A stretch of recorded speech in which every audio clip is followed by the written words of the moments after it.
السلام علیکم ورحمۃ اللہ وبرکاتہ۔ بسم اللہ الرحمن الرحیم۔ الحمد للہ نحمده ونستعینه ونستغفره ونؤمن به ونتوکل علیہ ونعوذ باللہ من شرور انفسنا ومن سیئات اعمالنا، من يهده اللہ فلا مضل له ومن يضلله فلا هادی له، ونشهد أن سيدنا ومولانا محمدا عبده ورسوله، أما بعد فقد قال الله تعالى في القرآن المجيد والفرقان الحميد: أعوذ بالله من الشيطان الرجيم، بسم الله الرحمن الرحيم، وَلِتُكَبِّرُوا اللَّهَ عَلَى مَا هَدَاكُمْ وَلَعَلَّكُمْ تَشْكُرُونَ۔ صدق اللہ العظیم۔ عید الفطر مومن کے لیے انعام الہی کا دن ہے، تو آج عید سعید کا دن ہے، عید الفطر کا دن ہے۔ محترم بزرگوں اور عزیز طلبہ اور عزیز ساتھیوں اور ماں اور بہنوں، عید کا لفظ عود سے نکلا ہے، جس کے معنی لوٹ آنے کے ہیں۔ عید کا دن بھی چونکہ ہر سال لوٹ کر آتا ہے، اس لیے اس کو عید کہتے ہیں۔ عید کا مقصد صرف عمدہ لباس پہن لینا، اچھے کپڑے پہن لینا، نئے کپڑے پہن لینا، مہنگے کپڑے پہن لینا اور لذیذ کھانا کھا لینا نہیں ہے۔ عید کا صحیح مقصد گناہوں سے توبہ کی جائے اور اطاعت و عبادت کی کثرت کر کے رب کا شکر ادا کیا جائے، اور آپسی بھائی چارگی، امن و سلامتی، اتحاد و اتفاق کا پیغام عام کیا جائے۔ بلا شبہ ان دنوں امت مسلمہ جن مشکلات اور مصائب، اختلاف و انتشار سے دوچار ہے، وہ کسی بھی ذی شعور پر مخفی نہیں ہے، کسی سے وہ ڈھکی چھپی نہیں ہے۔ امت مسلمہ کا المیہ تو یہاں تک خراب ہو گیا ہے کہ لوگ آپسی رنجش، حسد، کینہ، قتل و قتال، اختلاف و انتشار سے بھی زیادہ پار کر چکے ہیں، تجاوز کر چکے ہیں، جس کے سبب قوم مسلم کو ناکامی اور رسوائی کا سامنا کرنا پڑتا ہے۔ آئے دن آپسی اختلاف سے ہمارا اتحادی شیرازہ بکھرتا ہوا نظر آتا ہے، ہمت ٹوٹتی ہوئی نظر آتی ہے، مگر ہماری جماعت بھی خاموش بیٹھی ہوئی تماشا دیکھ رہی ہے۔ لہذا ان نامساعد حالات میں وقت کی ضرورت کے پیش نظر صبر و استقامت، عزم و حوصلے سے مسلمانوں کو کام لینا چاہیے۔ عید کا دن وہ مبارک دن ہے جس کی نشاندہی کے لیے اللہ تبارک و تعالی اپنے بندوں کو خاص ایام عطا فرماتا ہے۔ ان خاص دنوں میں ہمیں تعلیمات رسول اکرم صلی اللہ علیہ وسلم کو عام کرنے کی ضرورت ہے۔ عید کا دن اپنے آپ میں خاص برکت و اہمیت رکھتا ہے۔ اس دن کی دعاؤں اور عبادتوں کو اللہ تبارک و تعالیٰ کے نزدیک ایک خاص قبولیت ہے۔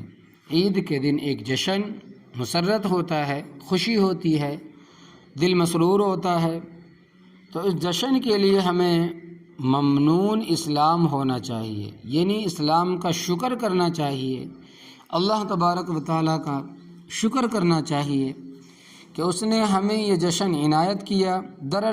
دراصل اسلام اس امر کا خواہاں ہے کہ انسان مسرت و شادمانی کی زندگی گزارے، رنج و غم کی تصویر نہ بنے۔ بس اس مقصد کے واسطے اسلام نے ہمیں بھی جشن عید کی خوشیوں سے اور جشن عید کے ہنگاموں سے فرق اٹھانے اور لطف اندوز ہونے کی اجازت دی ہے۔ اسلام ایک عالمگیر مذہب ہے، اس لیے یکساں طور پر سب کی بھلائی کا خواہاں ہے، سب کی بھلائی چاہتا ہے، اور اس میں امیر و غریب، رنگ و نسل کی کوئی تمیز نہیں ہے۔ عید کا دن خوشی کا دن ہوتا ہے، بسا اوقات خوشی میں آدمی آخرت سے غافل ہو جاتا ہے اور زیارت قبور سے آخرت یاد آ جاتی. اس لیے اگر کوئی شخص عید کے دن قبرستان جائے تو مناسب ہے، کوئی حرج نہیں، کوئی مضائقہ نہیں. لیکن اگر اس کے التزام سے دوسروں کو شبہ ہو کہ یہ لازمی چیز اور ضروری ہے تو نہیں جانا چاہیے، کبھی چھوڑ بھی دینا چاہیے. بہرحال ہر کام، ہر معاملے میں شریعت کی پاسداری کا خیال رکھا جائے. عید کی رات بھی مقدس ہے اور دن بھی مبارک ہے. عید کے دن اللہ تبارک و تعالیٰ کی رحمت عامہ ہوتی ہے، دعاؤں کو قبولیت حاصل ہے. رمضان المبارک کے حکام اور دعا والی آیت کا قریب قریب ہونا، یکے بعد دیگرے آنا خالی از حکمت نہیں ہے. اس لیے معلوم ہوتا ہے کہ دعا کرنے والوں کا یہ مومنانہ وعاجزانہ حق بنتا ہے کہ اللہ تبارک و تعالی ان کی دعاؤں کو شرف قبولیت عطا فرمائے، کیونکہ انہوں نے دست و دعا دراز کرنے سے قبل رمضان کا پورا مہینہ صیام و قیام میں گزارا ہے، یعنی کہ روزہ اور تراویح میں گزارا ہے. عید کی خوشیوں میں اپنے غریب و ضرورت مند بھائیوں کو فراموش نہ کیا جائے. عیدگاہ جانے سے پہلے صدقہ فطر کی ادائیگی کر دیں تاکہ امت کے غریب و بے کس مجبور افراد بھی عید کو بہتر طریقے سے ادا کر سکیں، ان کے بدن پر بھی نیا لباس ہو، وہ بھی اچھے غذاؤں سے لطف اندوز ہو سکے. یقین کے ساتھ دست دعا پھیلائیں.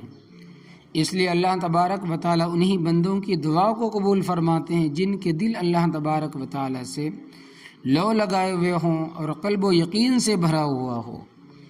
قلب غافل کی دعا قبول نہیں کی جاتی، یعنی کہ دل غافل ہو ان کی دعا قبول نہیں ہوتی.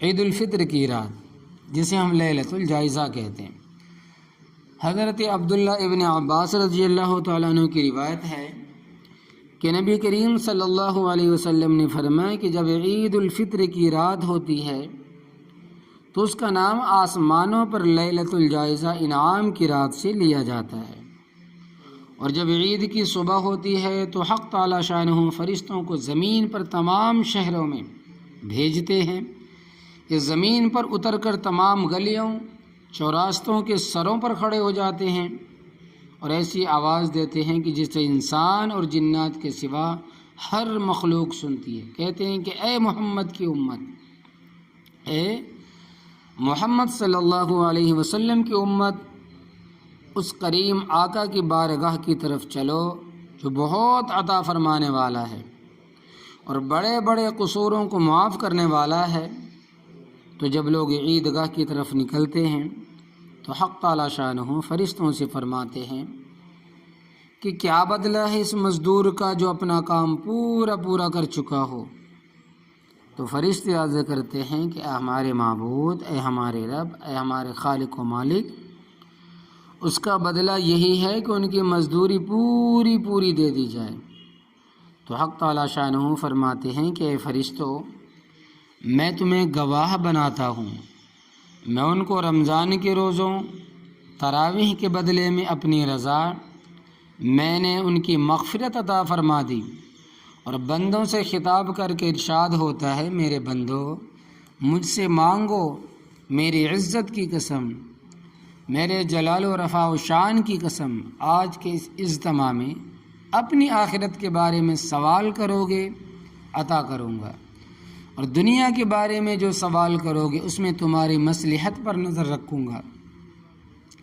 میری عزت کی قسم، جب تک تم میرا خیال رکھو گے تمہاری لغزشوں پر ستاری کرتا رہوں گا اور تمہارے قصوروں کو چھپاتا رہوں گا. میری عزت کی قسم اور جلال کی قسم، میں تمہیں مجرموں اور کافروں کے سامنے رسوا نہیں ہونے دوں گا.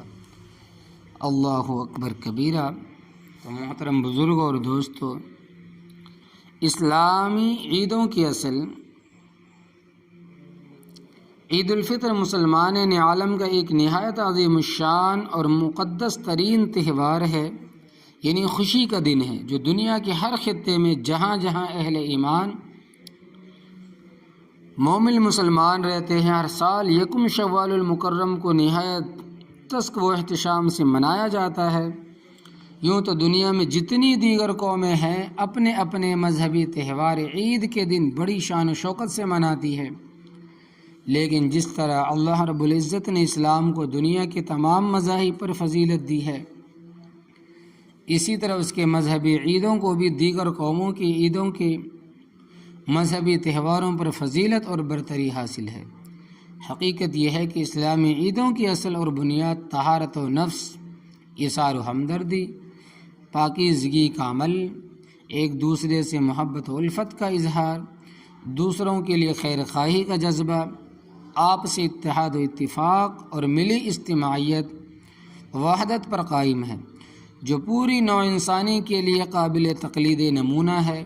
اس لیے برعکس دوسری اقوام کے مذہبی عیدوں تہواروں کو دیکھیں، فضول خرچی، رقص و سرور کی محفلیں، مے نوشی، شراب کا پینا، ناچنا گانا، فسق و فجور کے حیا سوز مناظر دیکھنے کو ملتے ہیں، جو خود ان مذاہب کے نام پر بدنما داغ ہے۔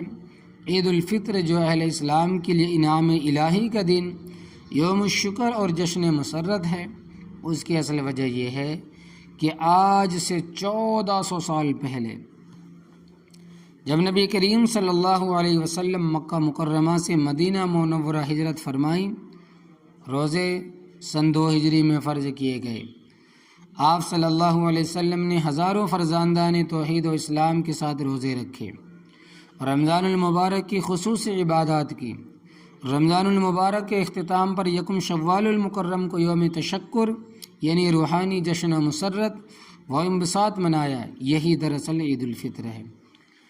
نبی کریم صلی اللہ علیہ وسلم نے ارشاد فرمایا کہ روزے دار کو 2 خوشیاں نصیب ہوتی ہے، ایک جب وہ روزہ افطار کرتا ہے اور دوسری جب اس کو اللہ رب العزت کا روزے جزا دیدار ہوگا۔ گویا افطار کے وقت روزے دار کی خوشی کی کیفیت کا عالم وہی ہے جو روزے آخرت دیدار الہی سے ہوگا، یعنی اللہ تبارک و تعالیٰ کو دیکھنے سے جو خوشی ملے گی وہ الگ خوشی ہے۔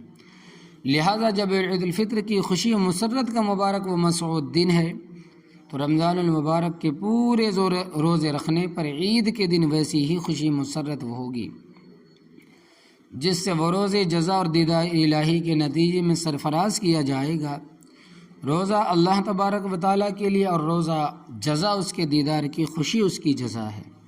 عید در حقیقت نعمت سیام کے حصول پر ایک شکرانہ ہے، جس طرح ہفتہ بھر کی نمازوں کا شکرانہ جمعے کی عید میں رکھا گیا، اسی طرح مہینے بھر کے روزوں کا شکرانہ افطار کی عید عید الفطر میں رکھا گیا ہے۔ عید کو عید اسی لیے تو کہتے ہیں کہ یہ ہر سال لوٹ کر آتی ہے۔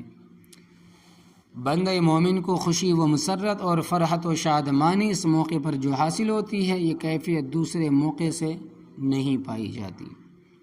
ہدایہ جو فقہ کی مشہور و مستند کتاب ہے، اس میں یہ بات لکھی ہوئی ہے کہ عید کو عید کہنے کی وجہ یہ ہے کہ اس دن اللہ رب العزت نے روزے داروں کو اجرت دینے کا وعدہ فرمایا ہے۔ اس طرح عید کو وعدے سے ماخوذ ماننا پڑتا ہے۔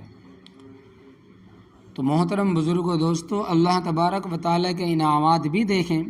حضرت عبداللہ ابن عباس رضی اللہ تعالیٰ عنہ کی روایت ہے کہ نبی کریم صلی اللہ علیہ وسلم نے ارشاد فرمایا کہ جب عید الفطر کی رات ہوتی ہے تو اس کا نام آسمانوں پر لیلۃ الجائزہ انعام کی رات سے لیا جاتا ہے، اور جب عید کی صبح ہوتی ہے تو حق تعالی شانہ فرشتوں کو زمین پر تمام شہروں میں بھیجتے ہیں۔ یہ زمین پر اتار کر تمام گلیوں اور راستوں کے سروں پر کھڑے ہو جاتے ہیں اور ایسی آواز دیتے ہیں کہ جسے انسان اور جنات کے سوا ساری مخلوق سنتی ہے۔ کہتی ہے اے محمد صلی اللہ علیہ وسلم کی امت، اس کریم آقا کی بارگاہ کی طرف چلو جو بہت عطا فرمانے والا اور بڑے بڑے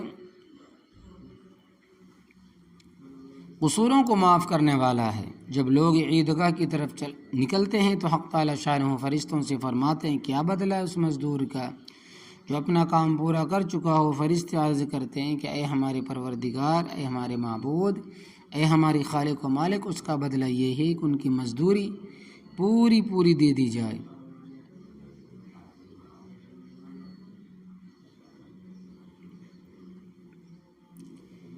تو حق تعالیٰ شانہ فرماتے ہیں کہ فرشتوں میں تمہیں گواہ بناتا ہوں کہ میں نے ان کو رمضان کے روزوں تراویح کے بدلے میں اپنی رضا اور مغفرت عطا فرما دی ہے۔ اور بندوں سے خطاب کر کے ارشاد ہوتا ہے، میرے بندو مجھ سے مانگو، میرے عزت کی قسم، میرے جلال و رفع و شان کی قسم، آج اس اجتماع میں اپنی آخرت کے بارے میں سوال کرو گے، عطا کروں گا، اور دنیا کے بارے میں جو سوال کرو گے اس میں میں تمہاری مصلحت پر نظر کروں گا۔ میری عزت کی قسم، جب تک تم میرا خیال رکھو گے تمہاری لغزشوں کو، غلطیوں کو، خطاؤں کو، قصوروں پر پرستاری کرتا رہوں گا، لغزشوں پر ستاری کرتا رہوں گا، چھپاتا رہوں گا، اور ان کو چھپاتا رہوں گا۔ میری عزت کی قسم اور جلال کی قسم، میں تمہیں مجرموں اور کافروں کے سامنے رسوا نہیں کروں گا۔ بس اب بخشے بخشائے اپنے گھروں کی طرف لوٹ جاؤ، تم نے مجھے راضی کر دیا اور تم سب سے راضی ہو گیا ہوں۔ فرشتے اس اجر کو دیکھ کر جو اس دن عید الفطر کے موقع پر امت محمدیہ صلی اللہ علیہ وسلم کو ملتا ہے، فرشتے خوشیاں مناتے ہیں۔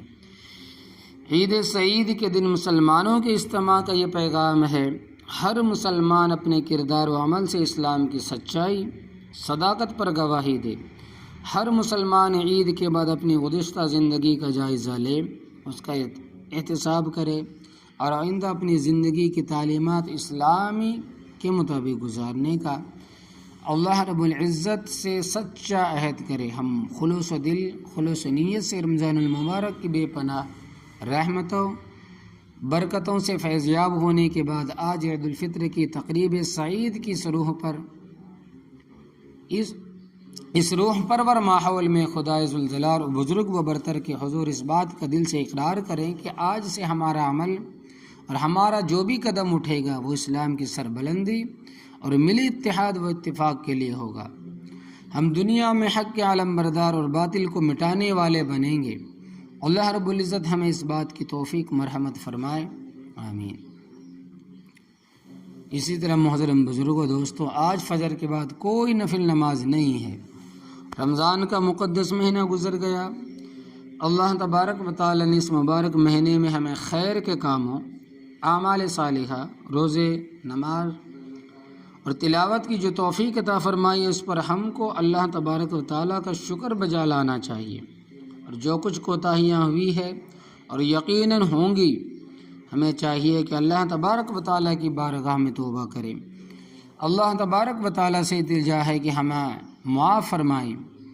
اللہ تبارک و تعالی کی نعمتوں کا شکر بجا لانا اللہ تبارک و تعالی کو بے حد پسند ہے۔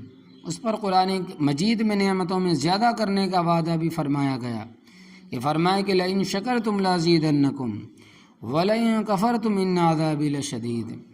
لہذا رمضان المبارک کی ہر گھڑی کا اور اس میں جو اعمال صالحہ کی ہمیں توفیق بخشی، اس پر ہم اللہ رب العالمین کا شکر بجا لانا چاہیے، بلکہ بجا لاتے ہیں۔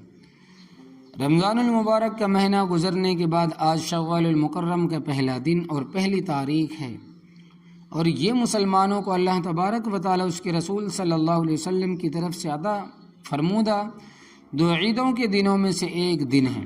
آج گویا عملی طور پر جمیع امت مسلمہ اللہ تبارک و تعالیٰ کا شکر ادا کرنے کے لیے دوگانہ نماز شکر بجا لانے کے لیے عیدگاہ میں جمع ہوتے ہیں۔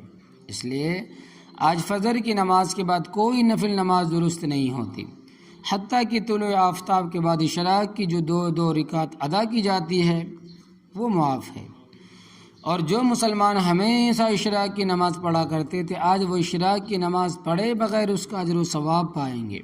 خاص طور پر آج اللہ تبارک و تعالیٰ کا یہ انتظام ہے، آج مسلمان مالدار غریبوں کے فرق کے بغیر عیدگاہ میں جمع ہے، کندھے سے کندھا ملا کر نماز ادا کرے۔ اس کے لیے غریب مسلمان بھی فکر سے عید کی خوشیاں حاصل کرے اور عید کا کوشاں و فرحاں جائیں۔ اللہ تبارک و تعالیٰ نے صاحب حیثیت مسلمانوں کو صدقہ فطر کی ادائیگی کا حکم دیا، اور خاص طور پر حکم ہے کہ اللہ کی کبریائی کا اظہار ہر زبان سے ہو، اور اللہ اکبر لا الہ الا اللہ واللہ اکبر وللہ الحمد پڑھتے جائیں۔ ترجمہ: اللہ سب سے بڑا ہے، اللہ سب سے بڑا ہے، اللہ تبارک و تعالیٰ کے سوا کوئی عبادت کے لائق نہیں، اور اللہ سب سے بڑا ہے، سب سے بڑا ہے، اور سب تعریف اللہ تبارک و تعالیٰ کے لیے ہے کہ صدائیں راستوں میں، عیدگاہوں میں، مسجدوں میں بلند ہو۔ اس طرح اللہ تبارک و تعالیٰ جسے کبریائی لائق ہے، حدیث قدسی میں اللہ رب العزت نے فرمایا کہ الکبریاء ردائی، کہ بڑائی میری چادر ہے۔ اس لیے کسی انسان کے لیے زیبا نہیں ہے کہ وہ بڑائی جتائے۔ اللہ سب سے بڑے ہیں، باقی سب اس کی مخلوق بندے ہیں۔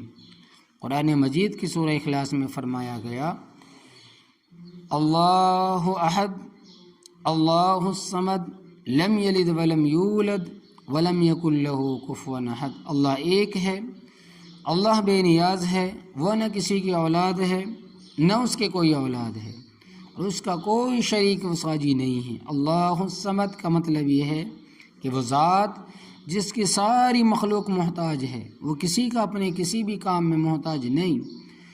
تو یہ اللہ تبارک و تعالیٰ کی کبریائی تکبیرات کے ذریعہ بیان کرنے کا دن ہے۔ محترم بزرگ و دوستو، عیدین کی نماز اور تکبیرات کا ثبوت قرآن مجید میں ہے۔ قرآن کریم میں اللہ تبارک و تعالیٰ نے اسرار کا خزانہ بھی بھر دیا ہے، جو قیامت تک کھودتے رہو تو یہ بھی ختم نہ ہوں گے۔ اللہ تبارک و تعالیٰ کی کتاب کی لاکھوں خصوصیات میں سے ایک خصوصیت یہ بھی ہے، کبھی اس کے عجائبات ختم نہیں ہوں گے، قیامت تک اس میں سے خزانے نکلتے رہیں گے، ڈھونڈنے والے ڈھونڈتے رہیں گے۔ رمضان المبارک کے روزے کی فرضیت اور دیگر احکام جن آیتوں میں بیان فرمایا ہے، درمیان میں وَإِذَا سَأَلَكَ عِبَادِي عَنِّي فَإِنِّي قَرِيبٌ أُجِيبُ دَعْوَةَ الدَّاعِ إِذَا دَعَانِ، یعنی کہ جب میرے بندے میرے بارے میں پوچھیں کہ میں قریب ہوں یا دور، تو آپ فرما دیجئے کہ میں قریب ہوں، جب وہ مجھے پکارتے ہیں تو میں ان کی پکار کو سنتا ہوں اور قبول کرتا ہوں۔ رمضان کے حکام کے درمیان میں یہ دعا والی آیت کیوں لائی گئی؟ اس میں کیا راز؟ وہ نبی کریم صلی اللہ علیہ وسلم نے واضح فرما دیا کہ رمضان دعا کی قبولیت کا مہینہ ہے۔ دن رات میں ایک دعا ضرور قبول ہوتی ہے، افطاری کے وقت دعا قبول ہوتی ہے، تہجد کے وقت میں دعا ضرور قبول ہوتی ہے۔ اسی طرح رمضان کی آیت شہر رمضان الذی انزل فیہ القرآن والی پوری آیت پڑھ لیجئے، اس میں اللہ تبارک و تعالیٰ نے عید کی نماز اور تکبیرات کا تذکرہ فرمایا، چنانچہ فرمایا ہے وَلِتُكَبِّرُوا اللَّهَ عَلَى مَا هَدَاكُمْ وَلَعَلَّكُمْ تَشْكُرُونَ، تاکہ تم اللہ تبارک و تعالیٰ کی بڑائی بیان کرو اس بات پر کہ اس نے تمہیں راہ ہدایت دکھائی تاکہ تم شکر بجا لاؤ۔ دنیا میں بہت سے انسان ایسے ہیں جنہیں اللہ تبارک و تعالیٰ نے توفیق نہیں بخشی۔ یہ اللہ تبارک و تعالیٰ کا احسان عظیم ہے، ہمیں مومن بنایا، اعمال صالحہ کی توفیق بخشی۔ ذَلِكَ فَضْلُ اللَّهِ يُؤْتِيهِ مَن يَشَاءُ، پورے مہینے ہم نے روزے رکھے، تلاوت کی، نمازیں پڑھی، اس پر اللہ تبارک و تعالیٰ کا شکر کرنا چاہا اور اس کی بڑائی بیان کرنی چاہیے۔ آیت شریفہ کے اس حصے میں ایک اشارہ ہے، مگر وہ اشارہ ہم اور آپ نہیں سمجھ سکتے، وہ صرف ذات قدسی صفات سمجھ سکتی ہے جن پر قرآن کریم نازل ہوا ہے۔ اس لیے قرآن کریم کا صحیح مطلب تو اللہ کے رسول صلی اللہ علیہ وسلم ہی سمجھ سکتے ہیں، اور وہ سمجھ کر امت کو بتائے گئے اور سمجھا گئے۔ لِتُكَبِّرُوا اللَّهَ سے تکبیرات زوائد مراد ہے، اور لعلکم تشکرون سے مراد نماز عید ہے۔ پھر تکبیرات زوائد کو نماز عید میں شامل فرمایا۔ اس طرح اشارے کہ کوئی عام علماء مجتہدین نہیں بتا سکتے یہ رسول اللہ صلی اللہ علیہ وسلم کا منصب ہے۔ یہ ایسے ہی ہے جیسے قرآن مجید میں ہے کہ اقیم الصلاۃ آیا ہے، نماز کا اہتمام کرو۔ نماز کیا ہے، اس کو کس طرح پڑھا جائے، اس کا اہتمام کیسے کیا جائے، سب باتیں اللہ تبارک و تعالیٰ کے رسول صلی اللہ علیہ وسلم ہی سمجھا سکتے ہیں اور سمجھا گئے۔ چنانچہ اقیم الصلاۃ کی پوری قولی و عملی تشریح پیش فرما دی۔ بالکل اسی طرح اس آیت کریمہ میں جو اللہ تبارک و تعالیٰ کی بڑائی بیان کرنے کا ذکر ہے، وہ بڑائی کیسے بیان کی جائے، یہ بات اللہ تبارک و تعالیٰ کے رسول صلی اللہ علیہ وسلم ہی بتا سکتے ہیں۔ چنانچہ اللہ تبارک و تعالیٰ کے نبی کریم صلی اللہ علیہ وسلم نے عملی طور پر سمجھایا کہ رمضان کے ختم پر دوگانہ نماز شکرانہ ادا کی جائے، اور ہر گاؤں میں مومنوں پر نماز عید کو واجب قرار دیا، اور اس میں خاص طور پر اللہ اکبر کی تکبیرات کا اضافہ فرمایا، پہلی رکعت میں 3 تکبیرات کا اضافہ فرمایا اور دوسری رکعت میں تین تکبیرات کا اضافہ فرمایا، 6 زائد تکبیریں واجب ہے، اور گھر سے نماز عید کے لیے تکبیریں کہتے جاؤ۔ محترم بزرگوں، عید کا خطبہ سننا واجب ہے۔ عید کے دن نماز عید کے بعد امام جو خطبہ دیتے ہیں اس کا سننا واجب ہے۔ ہر آدمی اپنی جگہ سب میں بیٹھا رہے، پورا خطبہ سنیے، اور جب پورا خطبہ ختم ہو تو اس کے بعد جا سکتے ہیں۔ عید کا خطبہ سنت، لیکن اس کا سننا واجب ہے۔ یہ ایسے ہی ہے جیسے سلام کرنا سنت، لیکن اس کا جواب دینا واجب ہے۔ اگر جواب سلام نہ دیا گیا تو گنہگار ہوگا، یعنی کہ سلام کا اگر آپ نے جواب نہ دیا تو گنہگار ہوگا۔ اسی طرح امام خطبہ دے تو ضرور سنیں، اس میں توجہ ہو اور سستی نہ ہو، دنیا کی آپس میں باتیں نہ ہو۔ جمعہ کا خطبہ سننے کے جتنے آداب ہو سکتے ہیں وہ تمام آداب عید کے خطبوں میں ملحوظ رکھنا چاہیے۔ محترم بزرگوں، عید کس طرح منائے؟ اسلام کوئی خشک مذہب نہیں ہے اور نہ جسمانی و ذہنی جائز و تفریحات کے خلاف ہے، بلکہ جائز حدود میں رہ کر ہر وہ کام کر سکتے ہیں جس میں آپ کے قلب روح کو تسکین حاصل ہو، جسم کو طمانینت کا احساس ہو۔ عید الفطر کا دن سال میں ایک بار آتا ہے، شریعت کے حکام کی پابندی کر کے اس دن کو یادگار بنا سکتے ہیں، خوشی و مسرت کا پورا مظاہرہ کر سکتے ہیں، اچھا پہنیں، اچھا کھائیں، عزیز و اقارب دوست و احباب سے ملے، ان کی خوشی و مسرت کا بھی خیال رکھیں۔ اسی لیے اس دن روزہ رکھنے کو حرام قرار دیا گیا۔ نہائیں دھوئیں، جو کپڑے اچھے سے اچھے ہوں وہ پہنیں، خوشبو لگائیں۔ حضرت عائشہ رضی اللہ تعالیٰ عنہ فرماتی ہے کہ عید کے دن ہمارے گھر میں کچھ بچیاں بیٹھی تھیں اور جنگ و بعث سے متعلق اشعار گا رہی تھی۔ اسی دوران حضرت ابوبکر صدیق رضی اللہ تعالیٰ عنہ تشریف لائے اور کہنے لگے، اللہ کے رسول صلی اللہ علیہ وسلم کے گھر میں یہ گایا جا رہا ہے۔ آپ صلی اللہ علیہ وسلم اس وقت ہماری کروٹ لیے ہوئے لیٹے ہوئے تھے۔ آپ صلی اللہ علیہ وسلم نے فرمایا، اے ابوبکر انہیں گانے دو، ہر قوم کے لیے تہوار کا ایک دن ہوتا، آج ہماری عید کا دن ہے۔ تو عید خرافات کا دن نہیں، خوشی کا دن ہے، عبادت کا دن ہے، شکرانے کا دن ہے۔ عید کا دن کسی بھی اللہ اور اس کے رسول کی نافرمانی کا کام انجام دینا عید کی روح کے خلاف ہے۔ آج ہم عید کو آزادی کا دن سمجھ کر ہر طرح کے خرافات میں مبتلا ہو جاتے ہیں، اور وہ رمضان میں جو نمازوں کی پابندی ہو رہی تھی بالکل ختم ہو جاتی ہے۔ ایسا لگتا ہے کہ شیطان آزاد ہو چکا ہے۔ عید کے نام ہر کام کیا جا سکتا ہے جس کی عام دنوں میں اجازت نہیں ہوتی، جزا کہ عید کے دن ہو اس کا خیال رکھا جائے۔ عید کا دن خوشی کا دن ہوتا ہے، بسا اوقات خوشی میں آدمی آخرت سے غافل ہو جاتا ہے اور زیارت قبور سے آخرت یاد آ جاتی ہے۔ اس لیے اگر کوئی شخص عید کے دن قبرستان جائے تو مناسب ہے، کوئی حرج نہیں ہے، لیکن اگر اس کے التزام سے دوسروں کو شبہ ہو، شک ہو، یہ چیز لازمی اور ضروری ہے تو نہیں جانا چاہیے، کبھی کبھار چھوڑ بھی دینا چاہیے، ضروری نہیں سمجھنا چاہیے۔ بہرحال ہر کام ہر معاملے میں شریعت کی پاسداری کا خیال رکھا جائے۔ عید کی رات بھی مقدس اور عید کا دن بھی مبارک۔ عید کے دن اللہ تبارک و تعالیٰ کی رحمت عامہ ہوتی ہے اور دعاؤں کو قبولیت حاصل ہے۔ رمضان المبارک کے حکم اور دعا والی آیت کا قریب ہونا یکی بات دیگر آنا خالی از حکمت نہیں، اس لیے معلوم ہوتا ہے کہ دعا کرنے والوں کا یہ مومنانہ اور عاجزانہ حق بنتا ہے کہ اللہ تبارک و تعالیٰ ان کی دعاؤں کو شرب قبولیت عطا فرمائیں، کیونکہ انہوں نے دست و دعا دراز کرنے سے قبل رمضان کا پورا مہینہ صیام و قیام میں گزارا ہے۔ عید کی خوشیوں میں اپنے غریب ضرورت مند بھائیوں کو فراموش نہیں کرنا چاہیے، بھولنا نہیں چاہیے، بلکہ عید گاہ جانے سے پہلے صدقہ فطر ادائیگی کر دی جائے تاکہ امت کے غریب و بے بس مجبور افراد بھی عید کو بہتر طریقے سے ادا کر سکیں، ان کے بدن پر بھی نیا لباس ہو، وہ بھی اچھی غذاؤں سے لطف اندوز ہو سکے۔ امید ہی نہیں بلکہ یقین کے ساتھ دست دعا پھیلائے، اس لیے اللہ تبارک و تعالیٰ انہیں بندوں کی دعا قبول فرماتا ہے جن کے دل اللہ تبارک و تعالیٰ سے لو لگائے ہوئے ہوں اور قلب یعنی دل یقین سے بھرا ہوا ہو۔ قلب غافل کی دعا قبول نہیں کی جاتی۔ عیدین کی اہمیت۔